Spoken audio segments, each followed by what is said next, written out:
OK, super! Donc, bonjour tout le monde, bienvenue cet après-midi ou ce soir si vous êtes en France. Je suis super heureuse de vous accueillir aujourd'hui pour la conférence sur la sexualité sacrée qui va être donnée par Jean-Philippe Ruette et Julie Tremblay. Pour celles qui ne me connaissent pas, parce que je sais qu'il y a eu des personnes de différentes pages, mon nom est Jessica Dalpé, je suis avec mon partenaire Francis. Et donc moi, dans la vie, j'accompagne les femmes, en fait, à se reconnecter avec leur féminité et à se dévoiler à travers leurs vêtements, entre autres. Et je m'intéresse beaucoup à la sexualité sacrée depuis quelques années, entre autres depuis que j'ai découvert les textes de Jean-Philippe. Et, et c'est ça, en fait, je m'intéresse beaucoup à ce sujet-là. Puis j'ai remarqué à travers les femmes de ma communauté qu'il y a beaucoup, beaucoup de femmes qui s'intéressent à, euh, à la sexualité sacrée, à vivre cette sexualité-là différemment. Donc, c'est pour ça que j'ai eu l'élan, en fait, d'organiser cette conférence-là pour qu'on puisse tous se réunir autour de ce sujet-là et en apprendre plus, en fait. Donc, peut-être pour vous mettre un petit peu en contexte, pour savoir... Attendez, je vais juste faire un petit quelque chose. Peut-être que ça... Okay. Dans le fond, j'ai rencontré Jean-Philippe à travers sa page Au-delà des écrans, à travers les magnifiques textes qu'il écrit. Et moi et Francis, on est allés à un de ses ateliers sur... ça s'appelait Remettre l'amour en circulation. Ça nous avait beaucoup parlé, ça nous avait beaucoup aidé. Et donc, c'est à partir de ce moment-là qu'on a rentré en contact avec lui, puis que j'ai rentré en contact avec lui, puis qu'on s'est un petit peu plus connus. Donc, voilà pour cette petite introduction-là. Je ne sais pas si Francis, tu peux dire quelque chose. Non, ça semble complet, oui, effectivement, tu as tout à fait raison. C'est pas mal ça. Je pense que tu peux. Oui. Oui, c'est ça. Puis dans le fond, c'est ça, on avait vraiment connecté avec son atelier, puis ça nous avait vraiment aidé à avoir un petit peu plus de clarté sur c'est quoi la sexualité sacrée, comment ça fonctionne, comment ça se passe. Puis je pense que j'avais invité Francis, en fait, à venir, qui, lui, avait moins lu là-dessus. Puis je pense que ça t'avait aussi... Même pas lu là-dessus du tout. Exact. Puis je pense que... Il y avait un livre qui m'attendait patiemment depuis longtemps, mais je n'avais pas encore ouvert. Exact.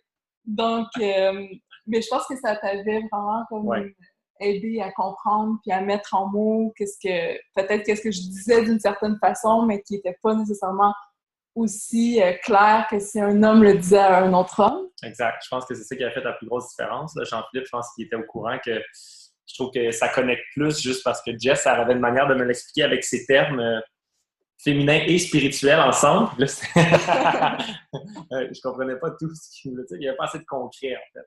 Et puis, en fait, c'est ça, puis le livre qu'elle aurait aimé que je lise, que j'ai jamais lu, c'était un peu aussi à cause de ça, tandis qu'à l'atelier de Jean-Philippe, ben là, j'avais comme compris dans un aspect un petit peu plus concret, du moins assez pour ouvrir l'esprit puis dire, OK, on va regarder qu'est-ce qu'il y a là-dedans.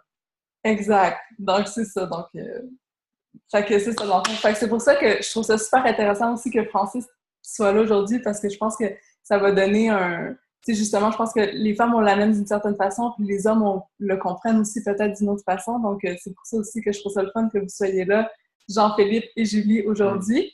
Puis j'ai envie de commencer par lire un de tes textes qui est vraiment magnifique pour introduire le sujet d'aujourd'hui, en fait. Donc, ça s'appelle la fusion cœur-sexe. Donc, ça commence comme ça. Je méditais dernièrement sur les nombreux bienfaits d'une sexualité plus lente et plus consciente. Je réalisais à quel point cela m'avait, au fil du temps, touchée et transformée de l'intérieur. Ce qui me frappe le plus ces temps-ci est de voir à quel point elle brille, à quel point elle m'éblouit quand je suis en elle. Par bonheur, le rythme lent permet de faire des pauses, de prendre le temps de ressentir ce qui est là, ce qui vibre en soi. Les yeux ont le temps de se rencontrer, de se parler en silence, de s'aimer. Naturellement, les sens s'aiguisent et ajoutent tant de couleurs là où il n'y avait que du noir et du blanc. Immobile ou pas, je laisse ma puissance bienveillante se diffuser en elle. Vague après vague, lentement ou pas, le feu de mon désir éveille ses profondeurs, souffle sur ces braises qui se raniment et la creusent de l'intérieur.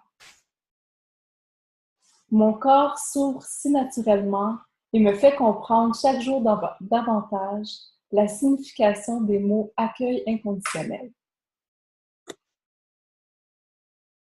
Au fur et à mesure que nos corps se réchauffent, que nos respirations s'allongent, je la vois lentement glisser dans ces profondeurs océaniques qui s'ouvrent dans son ventre de femme, dans son temple sacré.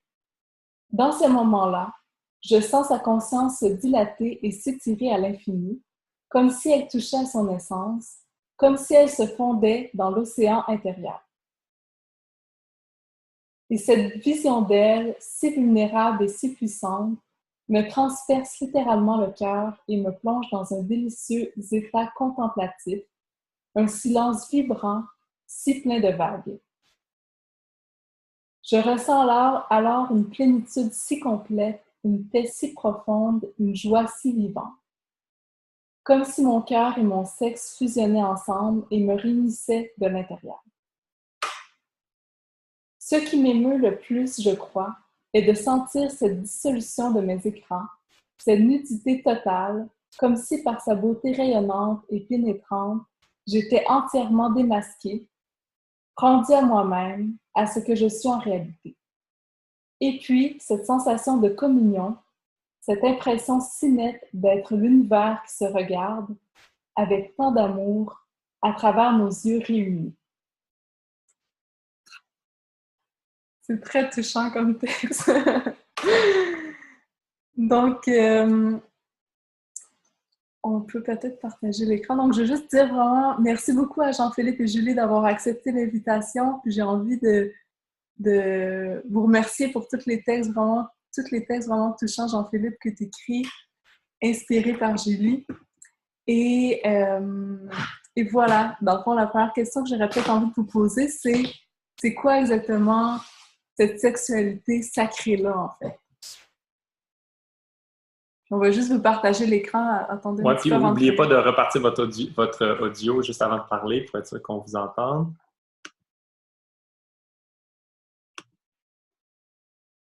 Non. Je pense qu'il s'y parle, ça va être mieux maintenant. On est là? Oui. OK. Ben, bonjour tout le monde.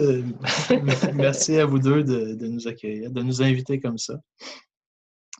Donc, je pense que ça le disait bien dans le texte que tu viens de lire. Puis, la sexualité sacrée dans le sens que ça nous amène un peu, ça nous ramène à quelque chose, une dimension intérieure où on ne fait pas l'amour juste pour faire l'amour. C'est quelque chose, c'est un acte d'union, de réunion. Comme avant, on allait à l'église un peu pour dans un certain état, pour entrer en communion avec Dieu, si on veut, mais c'est comme si l'église, dans ma façon de voir les choses, ou le temple, c'est en elle, tu vois. J'entre en elle pour aller communier un peu. Donc, on ne fait plus l'amour juste pour se déstresser. Ou, il y a comme quelque chose de plus où on a envie de s'unir à l'autre. Tu vois. C'est un peu pour ça. Sinon, ben... Et puis le sacré dans notre vie contemporaine, c'est quelque chose qui est un peu, qui a tendance un peu à s'en aller. Puis de fait, de remettre le sacré au premier plan dans nos vies, ben, ça change beaucoup de choses. Tu vois. On fait l'amour avec une autre intention. Donc, c'est ça. Voilà. C'est comme ça que je le vois un peu, qu'on le voit. Donc, vraiment plus dans la conscience puis la présence de cet acte-là qui n'est pas juste... Mais c'est ça qui est vraiment sacré et précieux, dans le fond. C'est ça. C'est plus un acte banal, auquel on accorde une importance, puis pour lequel on se prépare. Pour lequel on va même se donner rendez-vous. Exact. Puis ça, c'est une manière quand même différente de faire, de se donner des rendez-vous pour faire l'amour, tu sais, comme dans la sexualité un peu plus, je disais qu'on est habitué, peut-être plus conditionné, c'était plus comme que ça arrive comme ça sur le moment ou une obligation, ou je sais pas, peut-être que vous pouvez... Ben, c'est plus un peu comme instinctif où on se frotte un peu, puis là, on frotte les deux trucs, puis le feu pogne. Là. Là, ben, c'est ça. On peut se donner rendez-vous, prendre le temps de se connecter à nous-mêmes, de se connecter à l'autre, puis c'est plus dans l'intention de s'exciter puis d'arriver à un but précis, tu vois, qui était l'orgasme, la course à l'excitation puis à l'orgasme. C'est plutôt dans le but de se réunir ensemble. C'est comme si, physiquement, on est séparés en deux genres, tu vois, donc à quelque part, il doit y avoir un but à ça, tu vois, donc de réunir les deux genres, ça permet, moi, ce que j'ai remarqué, c'est que faire l'amour comme ça permet de réunir les deux genres ensemble, puis en soi aussi. Moi, ça m'aide à me réunir, tu vois. Donc, c'est comme si physiquement, notre réunion amène une réunion intérieure, tu vois, qui fait vraiment du bien, qui permet de toucher à des états une certaine paix, une plénitude, tous des mots synonymes comme ça, là, qui nous énergisent au lieu de nous vider un peu. C'est comme une sexualité où on crée de l'énergie, tu vois. C'est ça.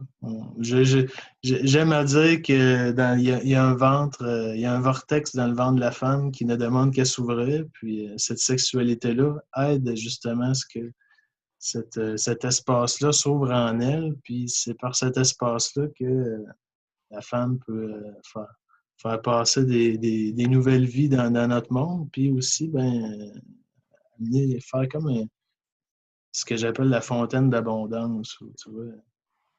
C'est comme on a l'impression qu'il y a de l'amour qui jaillit. On ne sait pas trop d'où, mais le fait est que ça rejaillit sur nous deux. Puis même au-delà, tu vois, le couple devient rayonnant parce qu'ils prennent le temps justement de se réunir comme ça.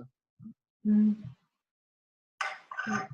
en fait, je vais juste vous poser une question, mais je veux juste dire avant, parce que je vois qu'il y a quelqu'un qui demande est-ce qu'on peut poser des questions. Puis quelqu'un qui dit ce texte ainsi que tous les autres sont magnifiques et la plume d'un homme, c'est encore plus touchant et précieux. Vraiment. Puis oui, vous pouvez nous poser des questions pendant la rencontre et peut-être que Jean-Philippe et Julie pourront y répondre pendant ou après. En tout cas, à la fin, c'est sûr qu'il va y avoir un moment pour ça, puis on va voir selon la fluidité.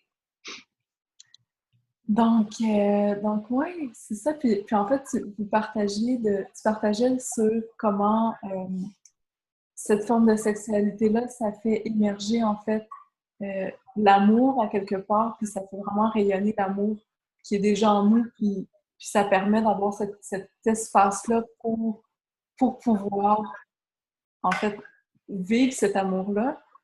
Puis ça m'amène un petit peu à ce que tu partageais au niveau du féminin puis du masculin, puis peut-être que si vous avez envie de commencer là-dessus sur comment ça se passe en fait cette complémentarité-là que l'on est entre hommes et femmes, qui est autant vraiment différent, qu'on est vraiment différents, puis à la fois vraiment complémentaires, puis qu'on peut unir ces différences-là, ces complémentarités-là, comment ça peut vraiment créer quelque chose de super beau, puis de sacré, puis de magique.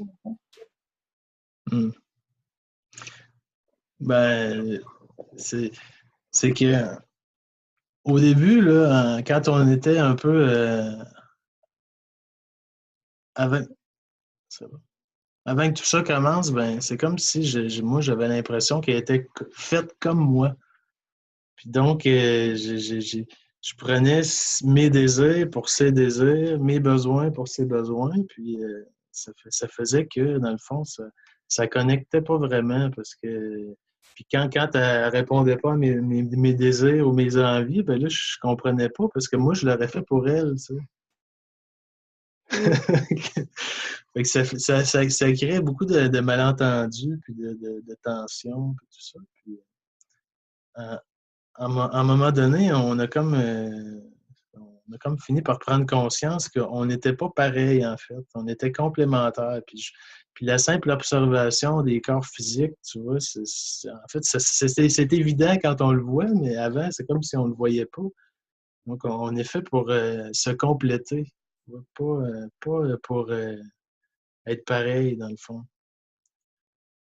Donc, c'est un peu ça qui puis ce qui veut dire que puis se compléter d'une façon tellement magnifique, c'est que ces désirs, par exemple, de recevoir quelque chose, sont parfaitement synchronisés avec mon désir de lui offrir cette chose-là, tu vois. Puis vice-versa, ce qu'elle a envie de me donner, moi, en fait, j'ai besoin de le recevoir. Donc, ça devient plus difficile de fonctionner ensemble comme un système, comme dans un... Tu sais. Donc, voilà. Donc, c'est peut-être on peut parler un peu de notre brièvement de notre cheminement pour commencer. En fait, on s'est rencontrés en quelle année, Julie? 2004. 2004, ouais, c'est ça. Puis au début, ça a été le coup de foudre, là, la passion, tout ça, comme beaucoup de couples. Une grande attirance, puis tout ça. Puis on sortait tous les deux d'une relation où on avait connu un peu ce qu'on voulait plus connaître, donc un peu la routine qui s'installe, puis la déconnexion progressive. Finalement, l'amour, on a l'impression que l'amour disparaît. Puis, donc, au bout d'un certain temps, on s'est aperçu qu'on avait reproduit exactement la même chose qu'avant. Donc, malgré notre désir de ne pas faire ça. Notre super motivation de ne pas retomber dans ces pièges-là. On se pensait bien outillés, mais finalement, le quotidien nous a rattrapés tranquillement. Puis, on s'est retrouvés au même stade où on était avant. C'est ça. Cette fois-là, on a pris la décision, au lieu de se séparer et de recommencer à nouveau encore, mais on a pris la décision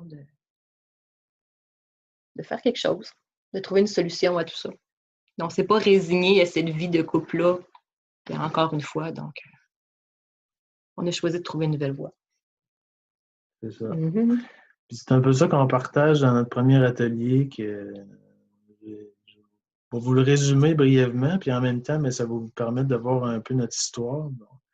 Donc, la première étape qu'on trouve importante, c'est qu'il doit y avoir une prise de conscience, tu vois, au début. Là, il est arrivé un moment où on s'est dit, ben là, ça fonctionne pas. Là, moi c'est pas ça à quoi j'aspire. Il me semble qu'il y a plus que ça dans la relation de couple que ce qu'on vit là, tu vois. Donc, s'il n'y a pas cette prise de conscience-là, puis c'est difficile à faire parce qu'on a peur que l'autre réagisse mal, que l'autre se sente dévalorisé. Que ça sonne la fin de la relation aussi. C'est ça. D'admettre aussi que ça ne va pas bien. Chacun sa part de responsabilité aussi là-dedans. Donc, OK, mais on met la lumière où on sort la tête du sable, la tête dans le sable. Pour dire là, ça ne va pas bien. Qu'est-ce qu'on fait? C'est ça. Et donc, à partir de là, ben, c'est comme si tu as deux choix. Donc, de remettre la tête dans le sable ou de faire quelque chose. Donc, on voulait faire quelque chose et puis donc on a décidé de trouver une solution. Donc, ça prend une sorte d'engagement de dire bon, OK, on a fait de notre mieux, mais on est arrivé à quelque chose qui nous satisfait pas vraiment. On avait chacun des besoins qui étaient insatisfaits, donc on les a nommés. Puis des désirs, des aspirations à davantage. Puis, donc, on s'est engagé à trouver une solution, trouver des solutions. Puis à ce moment-là, quand on s'engage, puis on engage notre intention, bien, l'ouverture, l'univers nous entend puis commence à nous proposer c'est là qu'on s'est mis à découvrir des choses. Tu sais. Donc, tu vas tomber sur des lectures, tu vas faire des rencontres avec des personnes qui vont t'aiguiller sur quelque chose. Donc, d'être attentif aux signes, ça peut. Donc, finalement, on a trouvé des solutions qui nous ont amenés petit à petit à moi, ce que j'appelle se dénuder, dans le fond, c'est-à-dire prendre conscience qu'on avait beaucoup d'automatisme. On en a encore, mais on les enlève tranquillement. Quand on en trouve un, on l'enlève. C'est ça, beaucoup d'automatismes qu'on reproduisait à partir des modèles qu'on connaissait, donc nos parents, nos amis, la société, les films, tu vois, le modèle ambiant. Puis à partir de là, ben, on a commencé à faire d'autres prises de conscience, tu vois. Donc, c'est comme si le fait d'enlever des couches de protection entre nous, ça nous a permis de mieux faire circuler ce qu'on avait. Parce que l'amour, on l'a en nous, mais c'est juste que quand on s'enlève des couches d'armure, il circule plus facilement entre nous deux. C'est comme recouvert de tout le quotidien, les petits conflits, les protections. Donc, tranquillement, pas vite, on en choisit un qu'on arrive à enlever, donc ça laisse plus de place à l'amour pour rayonner entre les deux. Donc, ça donne plus d'énergie, de courage, c'est encourageant, donc on peut continuer tranquillement. On en retrouve un autre auquel on s'attaque. Qu'est-ce qui est sur le dessus? C'est ça. Qu'est-ce qui vous fait souffrir le plus maintenant? Souvent, c'est la chose qui demande à ce qu'on s'en occupe. Oui, puis dans le fond, vous, si je comprends bien, vous partez d'une sexualité qui est plus traditionnelle, normale, je ne sais pas exactement comment on pourrait la... Ouais, ordinaire. C'est la... Courante, ouais. Oui, exact. Populaire. Commercial. Commercial. Puis en fait, vous partez de là, tu sais, juste parce que je pense que ça peut aider les gens qui nous écoutent pour dire, OK, tu sais, vous partez de cette sexualité-là pendant quand même plusieurs années, d'une sexualité plus normale qu'on nous apprend à l'école, en gros, là, dans notre société, puis tout ça, à travers des films, peu importe. Puis là, vous choisissez d'emprunter un autre chemin, un chemin peu fréquenté, d'enlever des couches, puis d'aller voir vraiment, reconnecter à vous, dans le fond. Puis c'est ça qui vous amène un petit peu à, c'est là vous partagez d'enlever un petit peu des croyances, des peurs, puis de voir que qu'est-ce qui nous fait le plus souffrir, c'est ça qu'on doit regarder dans le fond, puis qu'en regardant ça, à quelque part, ça devient plus fluide dans le lien, puis dans la relation autant intime que le reste, en fait. Est-ce que c'est ça que vous voulez dire? Oui, c'est ça. Quand tu regardes, il y a quelque chose qui te fait souffrir, ben souvent, il y a un automatisme derrière. C'est-à-dire, un automatisme, c'est quelque chose que tu reproduis inconsciemment parce que c'est ça que tu as appris étant jeune, puis que dans ta tête, c'est ça qu'il faut faire à chaque fois, alors que chaque situation est nouvelle, puis commande une réponse nouvelle, tu vois. Donc, en restant dans les automatismes, c'est-à-dire qu'on revit toujours le passé, c'est-à-dire qu'on n'est jamais présent vraiment. Fait qu'on fait quelque chose qui a déjà fonctionné peut-être, ou c'est ça qui s'approchait de ce qui fonctionne le mieux, puis on le reproduit toujours au présent, fait qu'on vit toujours le même scénario, puis c'est pas satisfaisant, en fait, parce qu'on est déconnecté de la joie de vivre là, qui est dans le présent. Ça existe juste dans le présent. Tu vois? Donc, oui, le travail qu'il y a à faire, c'est vraiment de s'ouvrir, premièrement, à soi, puis donc à l'autre aussi. Donc, c'est un peu les premières choses qui viennent, c'est ça. C'est parce qu'on est comme un peu crispé. Puis en s'ouvrant, ben là, il y a deux choses. Il y a les blessures qui remontent, donc les automatismes à défaire, les remontées émotionnelles, tout ça. On en parlera un peu plus tantôt. Puis le courant se met à circuler, se remet à circuler parce qu'on n'a pas besoin de rien rajouter, en fait. On a déjà tout, là. C'est juste que c'est recouvert d'un paquet de choses qui ont tout un peu figé, qui nous figent, tu vois, dans un moule qui est imperméable à, tu vois, à la bonne circulation, à la connexion, en fait. Donc, une fois qu'on a commencé, qu'on s'est engagé, on a fait la prise de conscience, on s'engage à faire de notre mieux, puis on arrive comme à trouver des solutions. Tu sais, qu'est-ce qui se présente comme solution? Ben, pour nous, ça a été la première chose qu'on a découverte, c'était la dynamique énergétique qui a montré. J'ai la photo peut-être en image que on la verra pas beaucoup, mais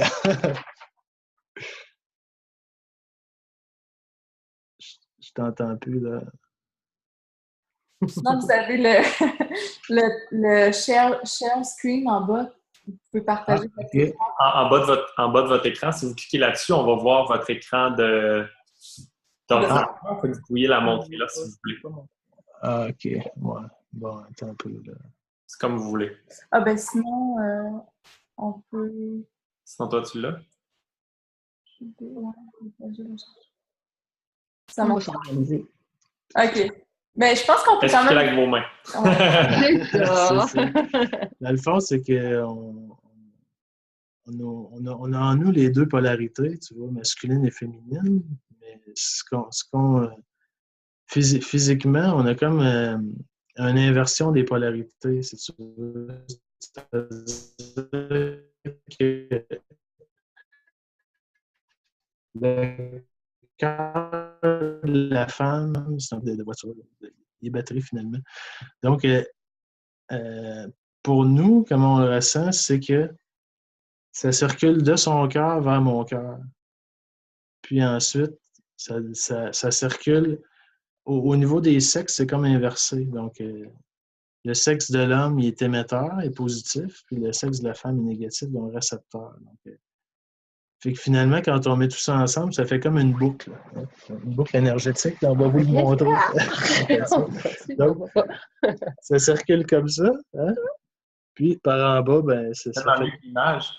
Hein? Quasiment mieux, hein?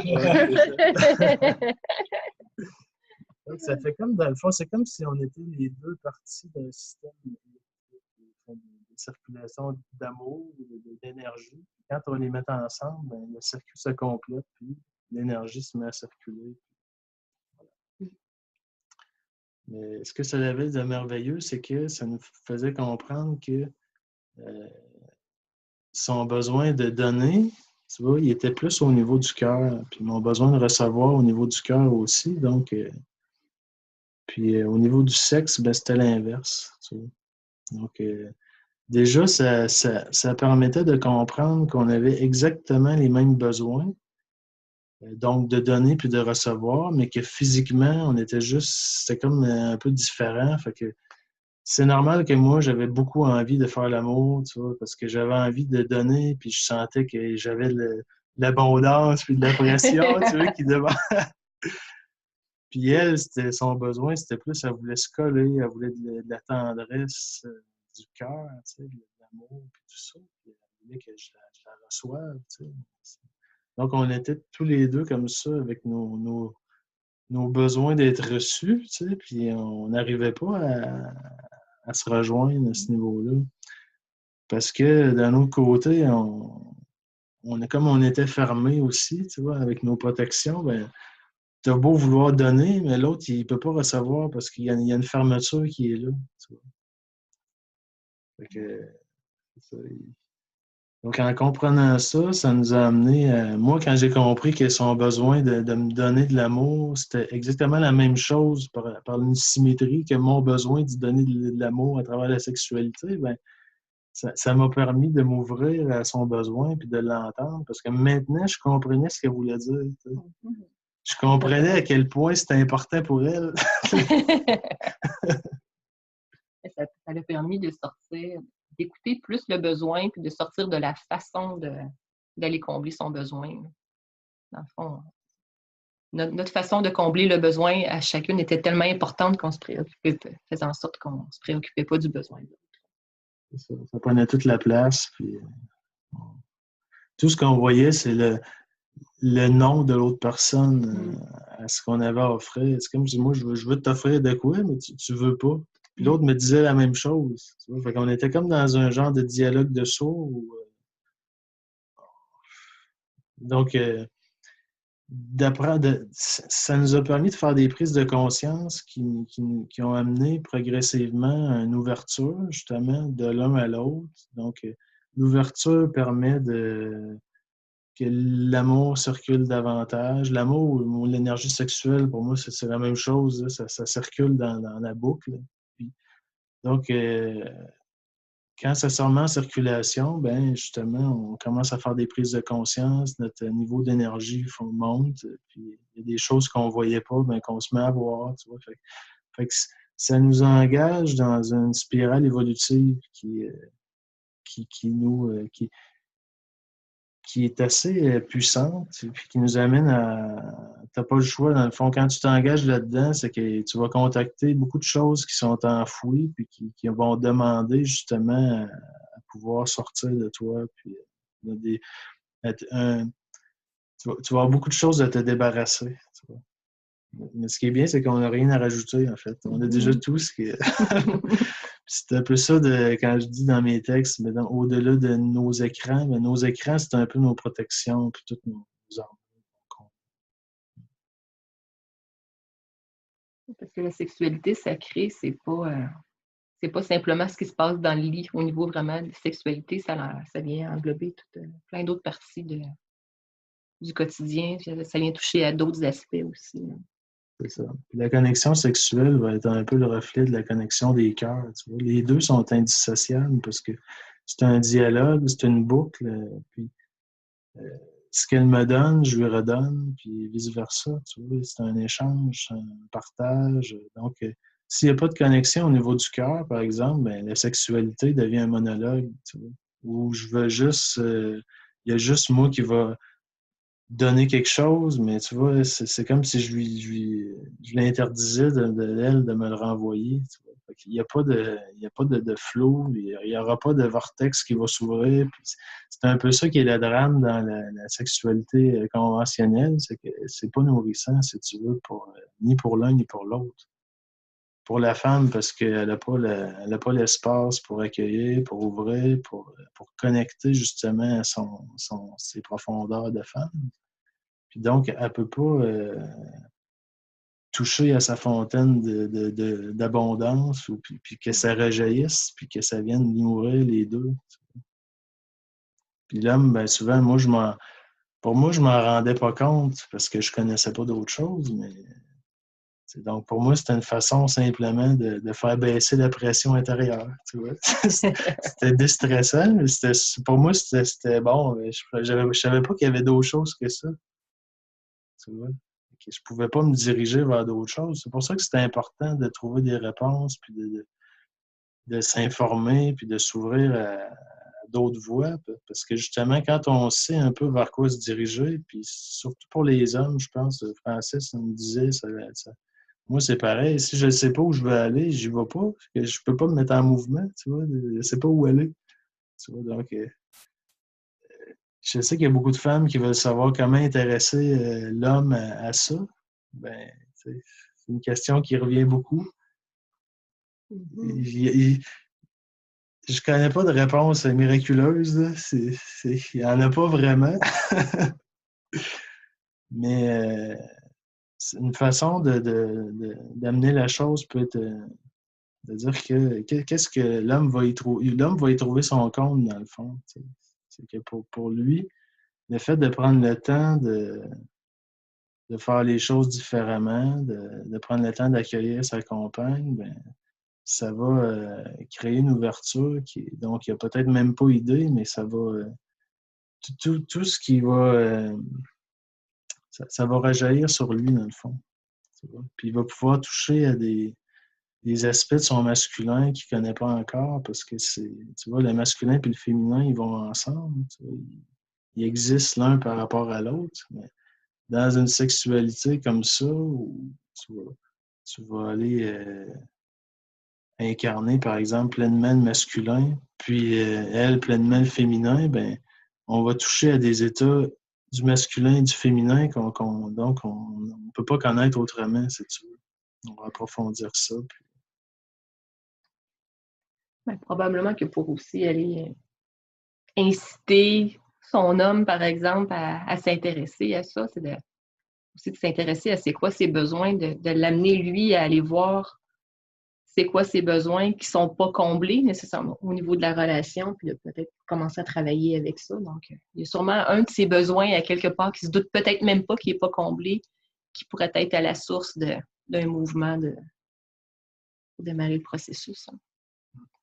En tout cas, toi, ton besoin non comblé, il était quand même assez évident. Moi, je voulais faire l'amour plus souvent. Je pense qu'il y a beaucoup d'hommes qui peuvent se reconnaître là-dedans. Peut-être pas nécessairement tous, mais il y en a beaucoup quand même. Puis, si, mettons, si on m'avait dit peut-être clairement que mettons que moi, je voulais faire l'amour tous les jours, ben si on m'avait dit que je pourrais faire l'amour tous les jours, il suffit juste que j'ajuste un peu la façon de faire puis d'être, surtout, ben ça se pourrait être possible, tu vois. C'est quand même... moi, je dis, ben, go, tu sais. On y va, qu'est-ce qu'il faut faire, tu sais. Donc, c'est ça. Oui, parce que toi, quand tu disais que tu voulais faire l'amour plus souvent, moi, je me souviens que je te répondais, c'est pas la quantité qui est importante pour moi, c'est la qualité. Je préfère le faire une fois par mois, super bien, que tous les jours, moyen. Donc, on n'arrivait pas à s'entendre à ce moment-là. On ne savait pas c'était quoi la qualité. Qu'est-ce qu'on pouvait aller chercher comme qualité ou comment y arriver. Donc, à un moment donné, on a travaillé à regarder ce qu'on faisait aussi, donc à enlever des choses qui ne convenaient pas de part et d'autre. Puis, à un moment donné, on s'est retrouvés un peu devant le vide. Il n'y avait plus rien comme de choses à faire. On n'avait plus rien à faire. Donc, il a fallu suivre un peu peut-être l'instinct ou l'intuition, justement, d'aller voir s'il n'y avait pas d'autres réponses à quelque part en dehors de ce qui est communément admis comme correct ou façon de faire. Donc, c'est à ce moment-là que ça nous a permis d'aller plus loin et de sortir des sentiers battus. C'est ça.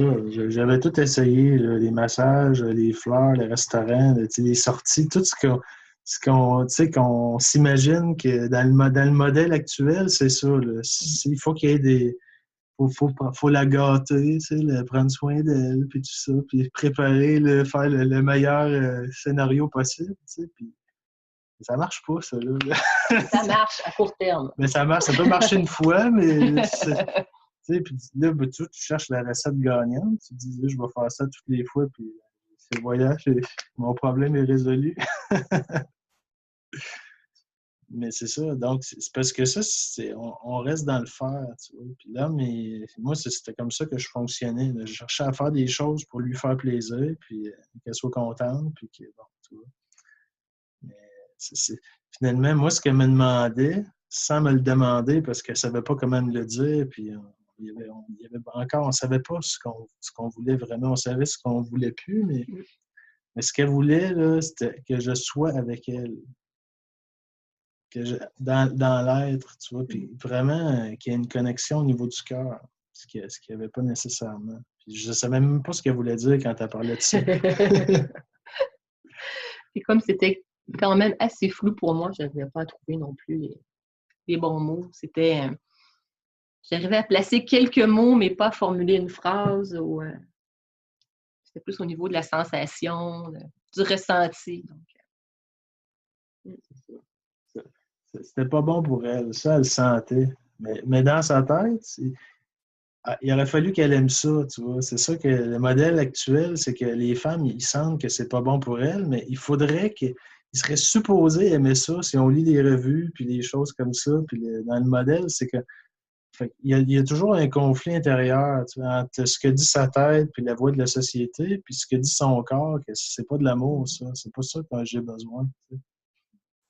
Donc, puis je pense que dans ce qu'on appelle le chemin des femmes, il y a beaucoup ça, là, d'apprendre à faire confiance à son ressenti, puis de se connecter à ça, tu vois, puis de faire, puis puis ça t'oblige à faire le ménage de tes croyances, tu sais. Ce que ça dit dans ma tête, ça contredit ce que ça dit dans mon ventre, mais il faut que je fasse un choix, tu vois. Fait que là, si tu finis par choisir le ventre parce que c'est là qu'elle est la vérité, tu vois. Puis ça t'oblige à prendre conscience de tes croyances, parce que ce qui se dit dans ta tête, c'est la voix de tes croyances, c'est pas la vérité.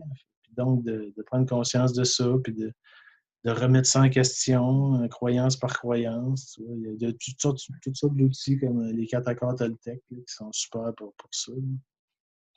Donc, le processus de déshabillage, là, il est un peu là. Tu vois. Donc, je regarde mes feuilles. Continue, t'es bien parti. Ouais. Continue dans la boucle.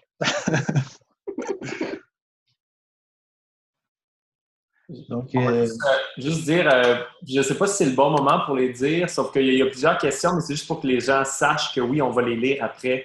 Puis il y en a des vraiment bonnes, là. C'est juste pas sûr que c'est le meilleur moment de les apporter, sauf que sachez aux gens qui sont là que dans pas long, là, lorsqu'il va avoir terminé sa section, on va poser les questions, c'est ça. Exact. Good. OK, ben. Vas-y. La première. Il y a quelque chose d'assez difficile. Ouais, c'est ça. Quand on commence à s'ouvrir, justement, puis c'est une des raisons pour lesquelles beaucoup d'hommes sont réticents à s'ouvrir le cœur puis à s'engager, c'est que la première chose qu'on contacte quand on ouvre le cœur, c'est, pour parler clairement, c'est vidange, tu vois. En ouvrant le cœur, c'est comme si le cœur s'est verrouillé, puis c'est verrouillé parce que c'est comme un gros pansement sur tous nos bobos, tu vois. Donc, quand on ouvre ça, la première chose qui vient, c'est aïe aïe, ça fait mal, tu vois, parce que là, je suis obligé d'être vulnérable, de contacter ça, vulnérabilité. Puis dans le monde des hommes, la vulnérabilité, c'est associé à faiblesse, donc c'est pas quelque chose qu'on a envie de ressentir. Puis, ben, les blessures émotionnelles, on peut appeler ça de toutes sortes de façons, mais c'est comme quand il y a quelque chose qui t'envahit, là, un feeling désagréable ou moi on appelle ça une émotion, mettons. Puis ça vient comme te couper de l'instant présent parce que c'est clairement pas lié à. Ça va avoir souvent une intensité disproportionnée par rapport à. Ça va être une phrase que l'autre personne va dire, là, puis ça va te déclencher. Donc, tu vas te sentir envahi par une émotion qui va prendre toute la place. Souvent, ça va être des émotions douloureuses comme la tristesse, la colère, l'injustice, toutes des choses qui peuvent venir de notre enfance ou même de d'autres vies, semble-t-il, puis que l'autre personne devient comme un catalyseur. Hein? Mais dans notre modèle, dans notre tête, ça dit l'autre personne me fait mal. Tu vois? Donc, l'autre personne me fait sentir triste.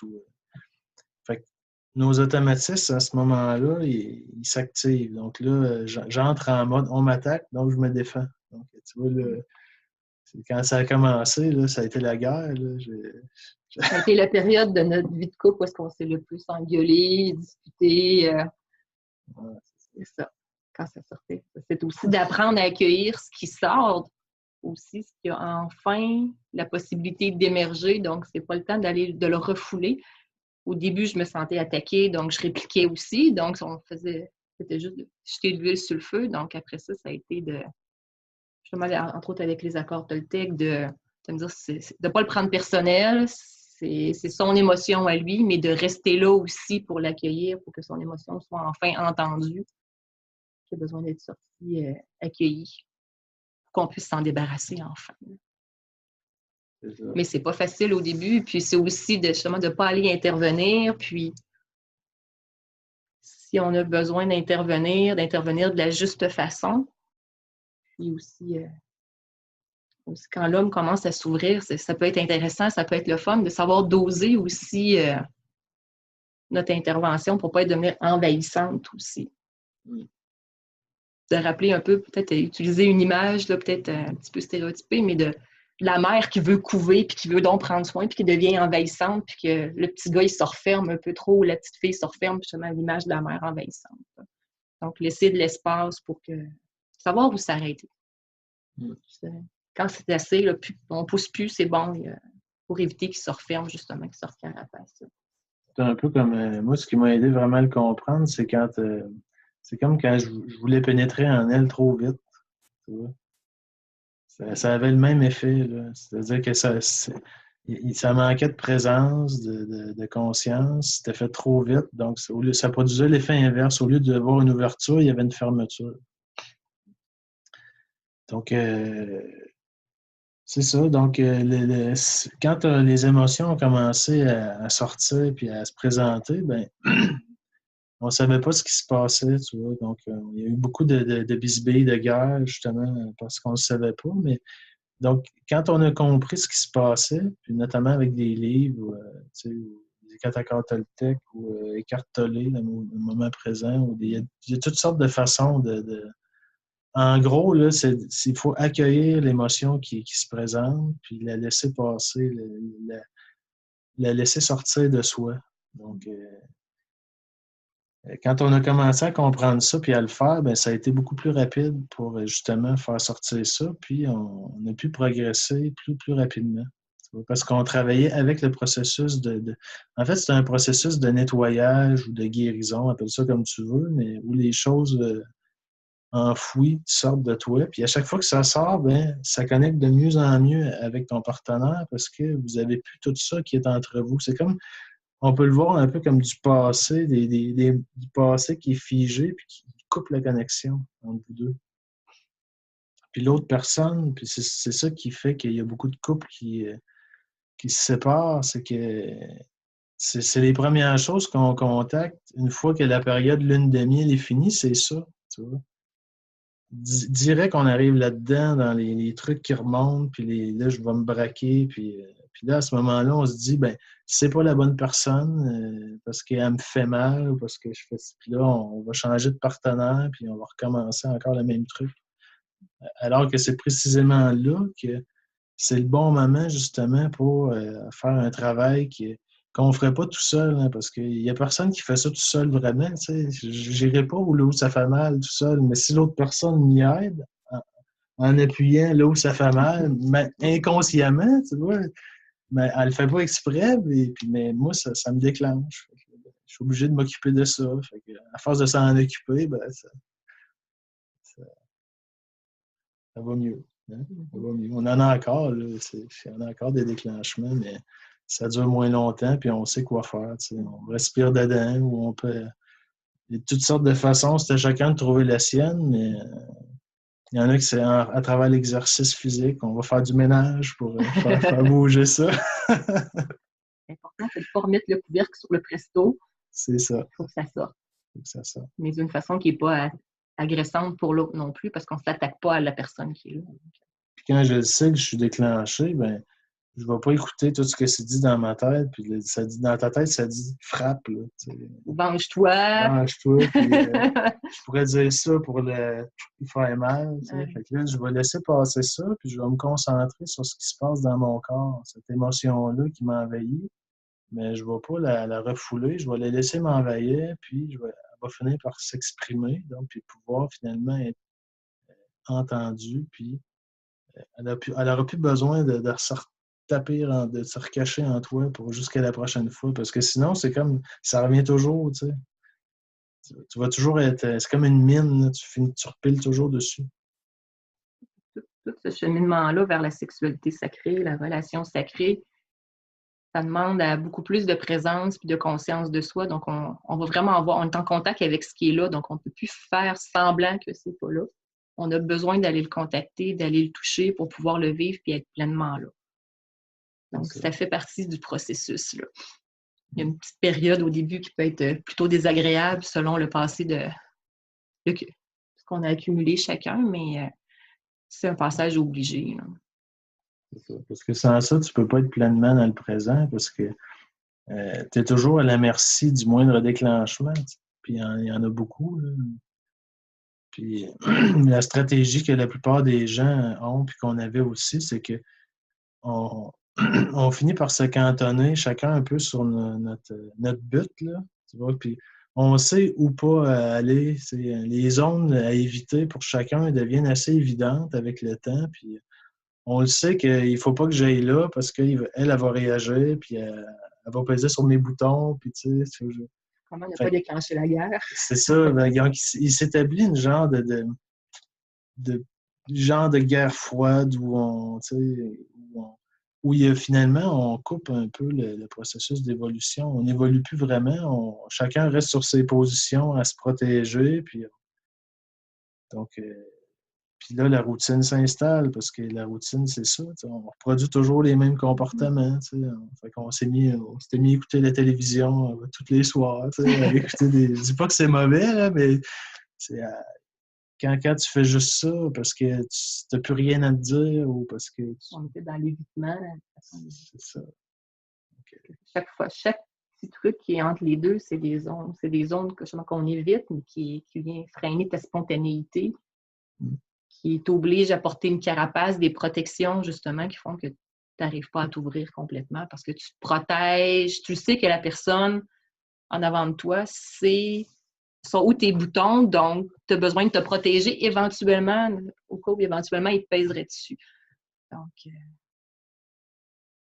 Fait que dans le fond, votre conseil, ce serait vraiment plus de dire on y va à fond dans ce qui fait mal pour vraiment le ressentir à fond jusqu'à temps que ça soit plus là, parce que quelque part, plus on le ressent, à un moment donné, plus c'est vraiment vu puis regardé, à un moment donné, ça s'en va à quelque part. c'est ça, on va avec ce qui vient. On cherche pas, là, on fait pas de... Pas besoin de chercher, ça vient tout seul. C'est ça. Puis le but, c'est pas d'aller chercher la douleur, tout ça. C'est pas nécessaire d'avoir mal pour évoluer. C'est un conditionnement, mais c'est de faire avec ce qui se présente. Puis comme on dit, tu vois, ce à quoi on résiste persiste. Donc, c'est de ne pas résister à l'émotion qui se présente. Puis si tu l'accueilles, ben, elle ne se représentera plus après, tu vois. Donc, au lieu que à chaque fois, tu la repousses, puis qu'elle revienne, puis c'est douloureux. C'est ça qui est le plus douloureux. Donc. Mais non plus, on ne va pas débusquer. Là, on travaille avec ce qui se présente là. Nous, c'est notre façon de faire. C'est ça. Puis des fois, il y a des périodes plus intenses, puis des grandes périodes plus tranquilles, justement. Puis... ça. Ben, j'avais écrit un dernier point en conclusion. Donc, aujourd'hui, ce qu'on s'aperçoit, c'est que tous les moments entre nous qui étaient des moments de tension et de conflit, justement, parce qu'on allait où on avait des besoins, mais on les exprimait maladroitement ou plus ou moins, tu sais, mais tous ces moments-là de tension se sont transformés en des moments magiques où on travaille ensemble au lieu de l'un contre l'autre. C'est ça la grosse différence, parce que quand elle avait le goût de se raconter, de se dire, tu vois, avant, je me sauvais, tu vois, parce que moi, j'étais fermé, fait que moi, c'était une dépense d'énergie, tu sais, faire ça. Fait que j'étais pas fou, tu sais, je dis, m'en aller, puis m'attendre que ça passe. Mais ça passait pas, évidemment, donc en m'ouvrant, puis en prenant le temps de la recevoir, puis d'accueillir à ce moment-là, ben là, ça l'a transformé, ce moment-là, en quelque chose. Je me suis aperçu que ça me faisait du bien de la recevoir, tu vois. Que mon besoin que j'avais ici, tu vois, il se trouvait comblé par l'accueil que je lui faisais. Donc, même chose pour la sexualité, c'est exactement ça aide beaucoup, je trouve, de projeter, de comprendre que nos besoins sont juste inversés, mais que c'est les mêmes. Donc, toujours être offrir puis recevoir, c'est juste que c'est un peu aux bons endroits. C'est comment dire. Ça, puis le fait, justement, qu'il y ait une meilleure, qu'il soit capable de me recevoir, de m'entendre, ben moi, c'est une pression qui diminue. Donc, après ça, on sent que la connexion est meilleure entre les deux, on se sent accueilli par l'autre, donc ça venait, évidemment, me rendre plus disposée à ce qu'on puisse poursuivre, là, justement, au niveau de la sexualité, la connexion au niveau de la sexualité, parce que je sentais qu'il était plus présent à moi. Oui, puis le merveilleux de ça, c'est que quand la connexion du cœur finit par s'établir, donc ça nous oblige à être dans notre cœur. Donc, c'est vraiment, c'est pas quelque chose d'abstrait. C'est ça que c'est un peu le message que je veux dire peut-être aux gars qui c'est plus abstrait. Pour moi, en tout cas, c'était abstrait. Là. Mais c'est vraiment d'occuper d'occuper son cœur, d'aller de sortir de ma tête. J'ai fallu que je sorte de ma tête pour descendre, d'aller mettre ma conscience dans mon cœur physiquement, là, puis de comme l'ouvrir. Pour moi, c'était de l'inspirer profondément, puis de vraiment d'ouvrir la poitrine. Puis là, je pouvais plus accueillir son rayonnement, sa beauté. Puis c'est ça qui m'a comme... J'ai fini par ressentir c'était quoi. Donc, pour moi, c'était plus un concept abstrait. Puis quand ça nous sortait tous les deux de notre tête, donc ça changeait complètement la dynamique entre nous. Tu vois. On commençait plus à être dans l'être déjà. Donc, tantôt, je disais tout ce que tu donnes à l'autre te revient, ben, tu vois, comme je recevais au niveau du cœur, moi, c'est ça que j'avais envie d'y donner par la suite au niveau de la sexualité. Tu vois, c'est un partage, c'est plus. Avant, ben, ce que j'avais envie d'y donner, c'était qu'est-ce que je voyais dans ma tête, là, des images ou des films. Tu vois, tu peux un peu imaginer le genre de choses que. Fait que ma sexualité, c'était mon mental qui l'alimentait. Donc là, maintenant que c'était au niveau du cœur, donc je m'alimentais à travers elle, c'est un échange, puis vice-versa. Donc, c'est ça. On sort le mental de l'équation, puis ça l'aide beaucoup à... Oui, ça fait la différence. En tout cas, moi, ce que je voyais, j'avais l'impression d'avoir vraiment quelqu'un en avant de moi à ce moment-là, plutôt que quelqu'un qui reproduit un scénario ou ce qui est dans sa tête. Là, je le sentais qu'il était là, puis qu'il faisait ce qu'il devait faire. Naturellement, j'avais plus besoin de toujours lui dire quoi faire ou je le sentais présent. C'est vraiment là la différence. À ce moment-là, quand on sent que l'autre personne est là, c'est ce que je recherchais, dans le fond, d'avoir quelqu'un en avant de moi, mais la sexualité devenait plus nourrissante pour moi. Ça donne le goût d'y retourner après.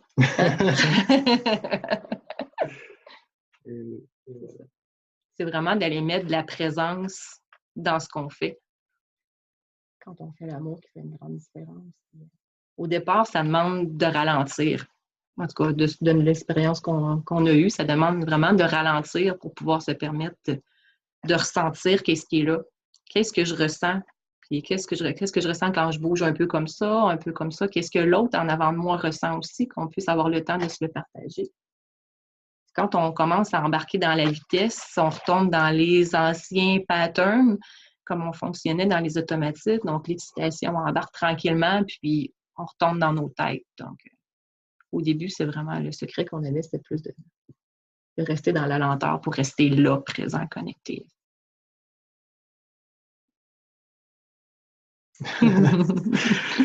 Ben, c'est ça, en fait, le truc, c'est à n'importe quel moment, tu peux te demander est-ce que je pourrais arrêter, là, puis ça serait correct. Tu vois. Ça t'aide à voir si tu es dans la poursuite d'un objectif, puis dans une quelconque course avec un. Est-ce qu'on pourrait arrêter?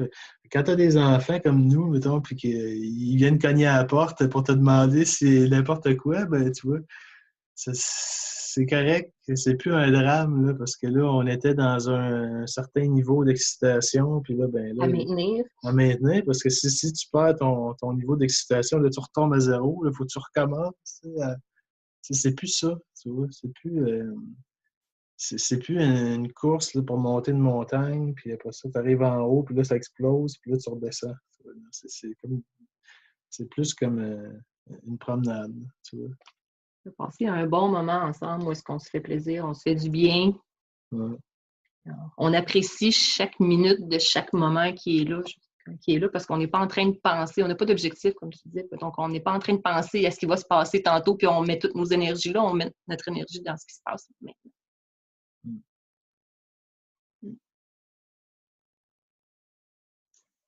C'est ça. Ben, j'avais fini, moi, avec ma feuille. Là. Ouais. Merci beaucoup, en fait. Ouais, vraiment. Puis Julie, merci beaucoup. Oui, Julie, en fait. Ça aide à bien comprendre, en fait, le processus.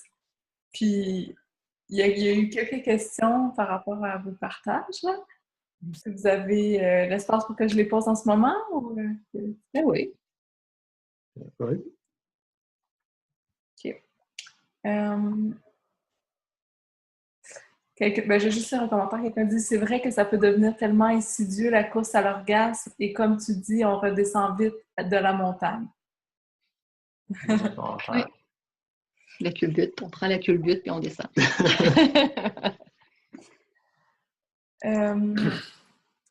En fait, il y a Claude qui dit j'aimerais demander à Jean-Philippe et Julie s'il leur arrive de faire l'amour de façon non rituelle, en laissant la partie sauvage qui existe en chacun de nous s'exprimer, se laisser aller à sa partie animale en quelque sorte. Je pratique le slow sex pour y mettre un nom, mais parfois je sens que j'ai aussi envie d'aller dans cette énergie plus yang que j'ai mis des années à récupérer dans laquelle j'aime aller. C'est Claude de Montréal, thérapeute de couple, qui vous pose cette question. Ah, c'est Claude! Salut! C'est Claude. Tu veux répondre? Ben, au début, comme on disait tout à l'heure, on était vraiment plus dans la lenteur pour justement aller chercher une nouvelle façon de faire, de ressentir tout ça. Mais je dirais que ce qui est important, c'est de ne pas en rester dans une philosophie, une façon de penser, mais de vraiment aller avec ce qui est là pour nous en ce moment. Et comme on reste conscient et présent à ce qui est là, ça nous permet de le faire de la façon juste. Parce que si on a envie de plus d'action, on sent que c'est là qui est pour nous, mais qu'on s'oblige à rester dans la lenteur, on est à côté de la traque. On n'est pas dans ce que l'instant recommande pour nous. C'est ça, il y a une différence entre être dans la vitesse ou une partie plus animale, tu vois, puis de le faire comme un automatisme, ou donc le faire en étant pleinement présent à ça, justement, parce que c'est ça qui est là actuellement. Puis, dans le fond, c'est ça, on est conscient que c'est l'image qui a un peu de l'autre extrême, tu vois, de la sexualité conventionnelle qui est plus rapide, puis tout ça, qui est un peu le modèle du piston, là, tu vois. L'autre extrême, c'est la sexualité hyper lente où on bouge pas, puis c'est tout énergétique. Mais c'est de comprendre qu'il y a toute la gamme de nuances entre les deux. Puis la différence, c'est pas qu'est-ce qu'on fait, c'est comment on le fait. Comment on le fait, puis avec quelle présence. C'est ça. C'est dans le fond, si c'est ça qui est là pour vous, puis c'est parfait, tu le fais, mais tu restes là, tu vois. Tu restes dans le présent, puis justement, donc tu fais corps avec le présent. C'est ça. Donc, ça peut être, oui, comme Claude a dit, une sexualité plus yang, mettons, ou plus féroce, là, si on veut. Donc, ça peut peut-être rassurer des gars qui pensent qu'il va que ça soit tout le temps tranquille, puis ben mollo, là. Pas nécessairement, tu vois. Sauf qu'au début, c'est peut-être important, justement, de passer du temps dans la lenteur pour contacter, justement, aller voir l'autre partie. Puis au début, il y a beaucoup le sexe de la femme est cuirassé, si tu veux, comme le cœur de l'homme, parce que c'est sa partie vulnérable. Puis il y a beaucoup de protections qui sont là, puis qui vont demander qu'on va avoir besoin de s'occuper, tu sais, en premier lieu. Donc, une sexualité plus lente, à ce moment-là, permet justement littéralement d'aller toucher ces points-là de tension en elle, tu vois, puis de faire travailler, moi j'appelle ça faire travailler ta puissance, là. Donc, tu fais travailler, tu fais du flow, puis à un moment donné, tu sens que la tension se libère, tu vois, puis il peut y avoir une émotion qui se libère. Il y a eu une période où elle a beaucoup pleuré, justement, parce qu'il y avait des choses qu'elle contactait, elle voyait des images, des fois, ou des émotions qui l'envahissaient. Ben, ça peut arriver encore, tu vois, mais c'est des choses qui vont permettre au vagin de retrouver sa souplesse, puis de perdre ces protections-là, puis de vraiment redevenir un lieu d'accueil, tu vois, pour l'homme. Puis, donc, la lenteur permet de plus facilement faire ça. Puis ensuite, ça devient plus facile justement d'être dans différents momentum, puis qu'il n'y a pas de problème, parce que quand tu es dans la vitesse puis que le vagin est très tendu, à ce moment-là, il y a beaucoup plus de chances de lui faire mal, tu vois, parce que ça manque de présence, ça manque de connexion, tu vois, entre les sexes. La connexion fait que tu vas aller naturellement, ils se parlent finalement, ou ils se donnent ce qu'ils ont besoin, ils communiquent ensemble, puis ils sont vraiment faits l'un pour l'autre, donc ils vont aller là où il y a besoin d'aller. Donc, le pénis, c'est vraiment un outil magique qui permet de faire, de lui permettre de contacter ses tensions, puis ses trucs non résolus, puis de les libérer. Donc, ça a un effet anti-stress incroyable. Quand c'est fait avec la présence, justement. Puis, guérisseur aussi, on peut le dire, je pense. Donc, après ça, encore là, au niveau du sexe, ben, le courant va passer beaucoup mieux, justement, parce qu'il n'y a plus ces protections-là qui sont là. Donc, au lieu d'être un pénis dur comme de la roche dans un vagin dur et musculeux, tout ça va s'assouplir puis devenir beaucoup plus s'épouser vraiment. Plutôt qu'être un piston dans une culasse. Aussi, je pense que c'est important de se donner le temps que ça prend aussi, de prendre le temps de cheminer là-dedans, de ne pas se mettre de pression à ce que ça fonctionne bien à chaque fois, de prendre ça en riant aussi. Puis, il y a des soirs, on l'échappait. On est retombé dans nos vieilles habitudes, mais c'est ça qui était là, tout simplement, puis d'en rire, puis de dédramatiser. Là, parce que ça prend du temps aussi. C'est des longs conditionnements qu'on a de notre vie, des conditionnements extérieurs aussi, tout ça. Donc, essayer de dédramatiser le plus possible, de faire équipe, puis de prendre ça en riant, puis de faire de notre mieux simplement. Là. Des fois, on se dit, notre mieux ce soir, il n'était pas terrible. Si on compare aux autres, si on essaie de comparer, mais justement. C'est que la qualité de la relation va dépendre de votre niveau de présence. Plus tu es présent à toi-même quand tu arrives là, ben plus la qualité va être là, puis la circulation d'énergie va être meilleure, l'amour va circuler, puis tu ne seras pas dans ta tête. Mais c'est difficile, ça demande un travail de l'autodiscipline, un travail quotidien. Il faut savoir un peu qu'est-ce qui nous permet de nous ancrer, puis de nous calmer le mental. Puis à ce moment-là, ben, quand on est dans un niveau de présence où on sent vraiment ce qui est là, ben là, c'est bon. C'est plus est-ce que je suis suffisamment excité? C'est est-ce que je suis suffisamment présent? Puis des fois, ben, on n'y arrive pas. On est trop dissipé ou il y a des émotions qui sont déclenchées qui viennent perturber la connexion, ça aussi. Tu ne peux pas faire l'amour de cette façon-là si tu es en déclenchement émotionnel, parce que l'émotion te coupe de l'instant présent. Il faut que tu commences par t'occuper de ça, puis après ça, ben, tu peux connecter. Ah. Merci beaucoup pour votre réponse. Ben, d'ailleurs, je pense que vous y avez quand même répondu, mais peut-être si vous voulez aller plus en détail. Quelqu'un nous dit « Bonjour, serait-il possible d'aborder davantage comment faire pour être plus dans le cœur et dans l'être quand on fait l'amour? » Oui.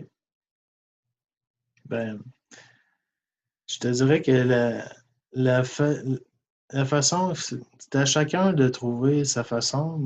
Pour moi, par exemple, ce qui m'aide beaucoup, c'est la respiration, méditer, par exemple. Ça m'aide à sortir de ma tête. Pour donner une image, là, tu vois, dans nos vies turbulentes un peu, on prend l'image d'une tornade, là, tu vois. C'est comme si, au lieu d'être au centre, dans l'œil, où c'est calme et immobile, on est toujours en périphérie, là où ça tourne et ça va vite. En fait, le processus de ramener de la présence, c'est de se recentrer, tu vois, de se ramener dans son sens, c'est-à-dire de sortir du tourbillon de nos pensées et tout ça. Donc, il y a toutes sortes de façons, tu sais, chacun a un peu la mission de découvrir laquelle est la sienne. Tu vois, Julie, par exemple, a fait du Qigong. Ça peut être une façon. Il y a aussi de prendre du temps pour échanger ensemble ou juste pour se coller, se faire un câlin. Quand j'arrive de travailler le soir, souvent, ben, pas souvent, toujours, on commence par un câlin, puis de prendre le temps de sentir que ça circule, puis de se reconnecter pour que justement nos trop-pleins circulent un peu. Là, il se produit déjà. C'est créer une connexion déjà. Dès qu'on se retrouve le soir, ça permet d'établir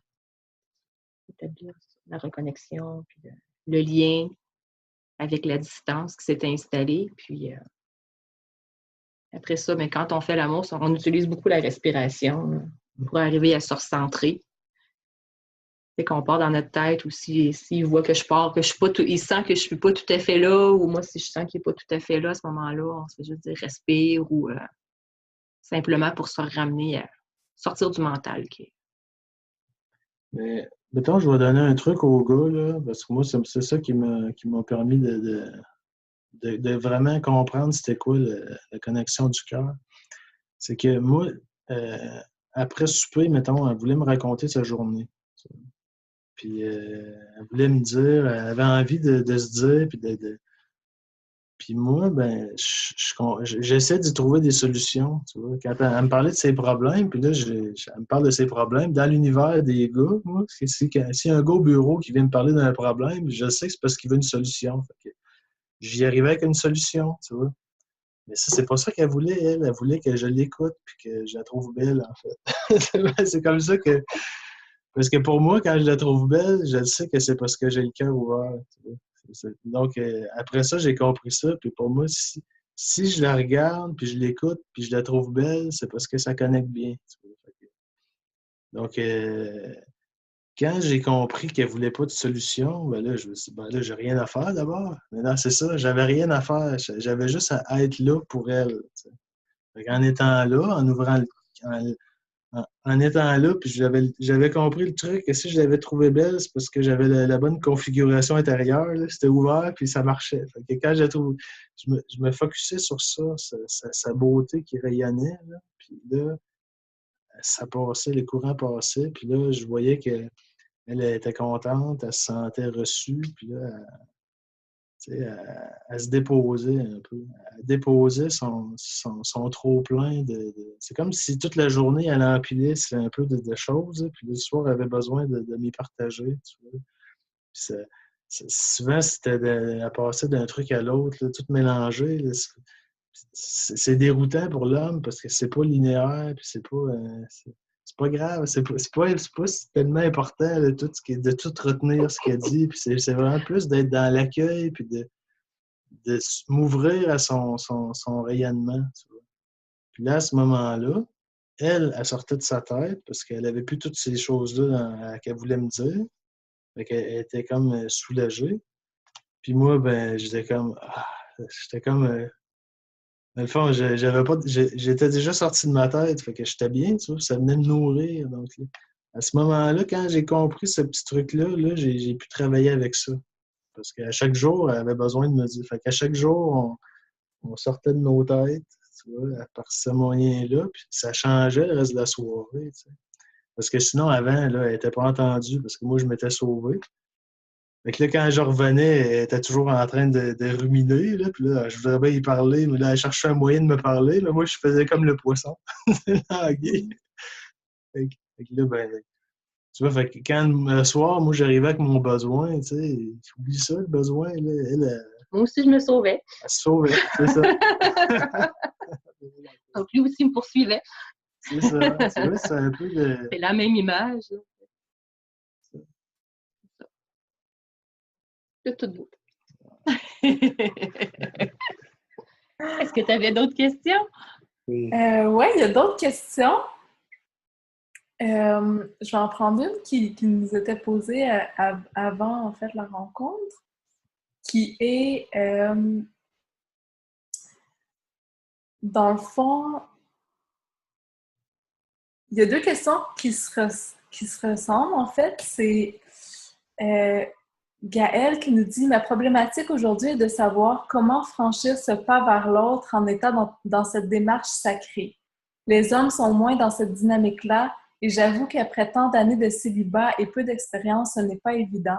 Je ne sais pas si ça peut rentrer dans le cadre de la conférence, mais voilà. » Puis dans le fond, il y a aussi Sophie qui nous demande, je pense que ça va comme être la même chose, qu'elle est célibataire depuis quelques années, puis elle souhaite rencontrer un homme ouvert à cette voie, mais qu'elle était à quelques ateliers, dans le fond, puis que c'était surtout des hommes plus matures dans la cinquantaine qui s'intéressaient à ça, puis elle va avoir 30 ans, puis elle se demande un petit peu, c'est ça, ouais, deux femmes qui se demandent un petit peu comment rencontrer quelqu'un dans cette voie-là, ou est-ce que c'est important, en fait, que la personne soit déjà dans ce chemin-là avant de la rencontrer? Moi, je pourrais peut-être ajouter ça, puis vous verrez comment vous répondez à ça.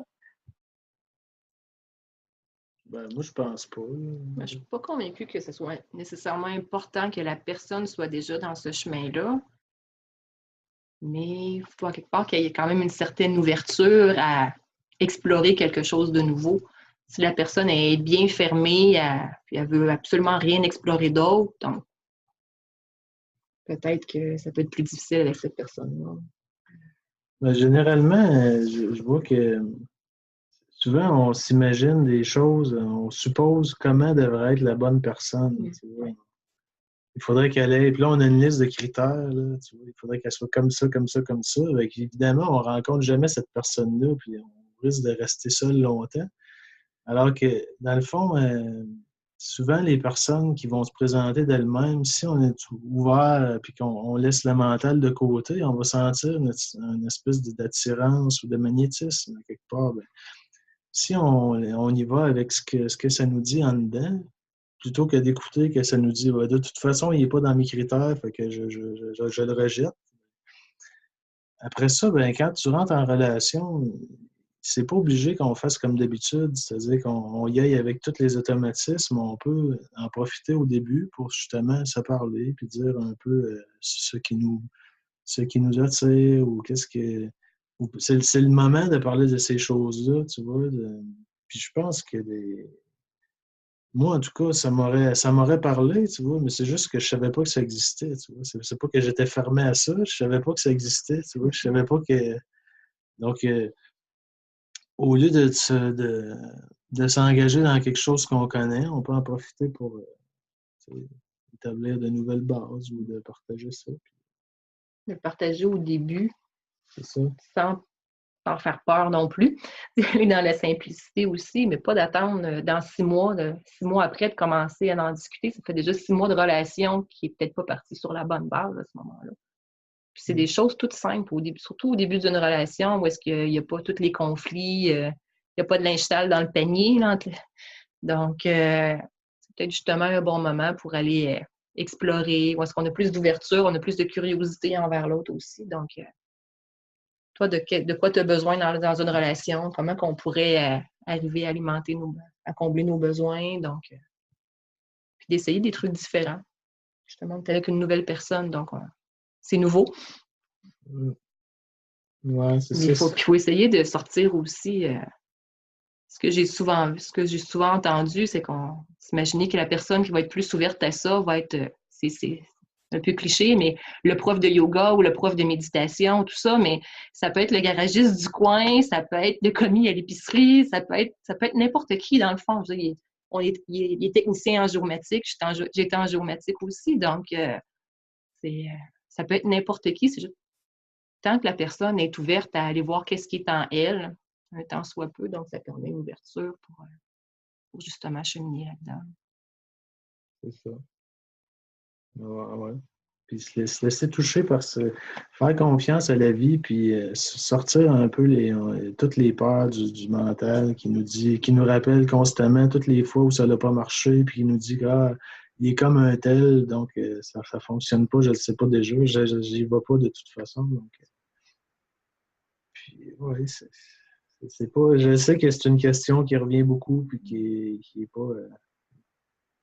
Il y a beaucoup d'incompréhension mutuelle. Il y a beaucoup de femmes célibataires, mais il y a beaucoup de gars célibataires aussi, forcément, puis qui aimeraient bien justement se rencontrer, mais il faut justement se parler de ça, tu sais, puis je pense que c'est un peu notre mission qu'on aimerait, ou de parler justement de ce qui existe au-delà du modèle qu'on connaît, que tout le monde connaît, puis qui ne fonctionne pas vraiment, là, on peut se le dire, là.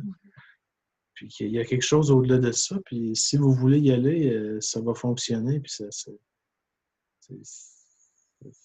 C'est ça. Puis le monde a besoin de ça, justement. Je pense. Là. Ça rend service à tout le monde aussi.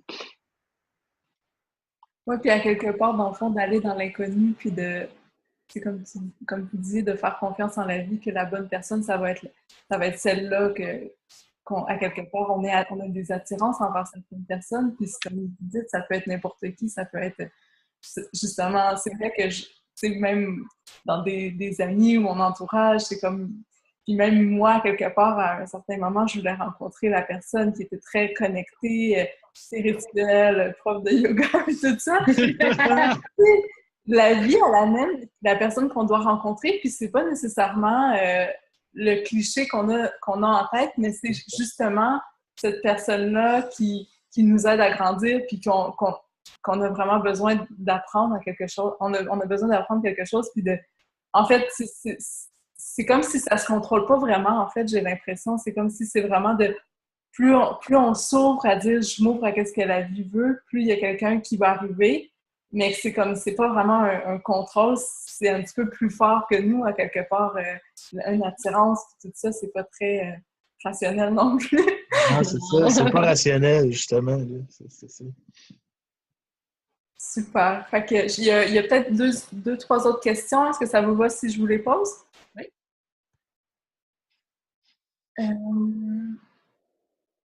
C'est là. Ça, on l'a fait, c'est lui. OK. Ah oui, OK. Ça, c'est un témoignage. OK. Quel conseil peux-tu donner aux personnes qui ne sentent pas leur corps, leurs émotions, qui ont du mal à ressentir ce qui les font aller dans des automatismes, comme tu le dis?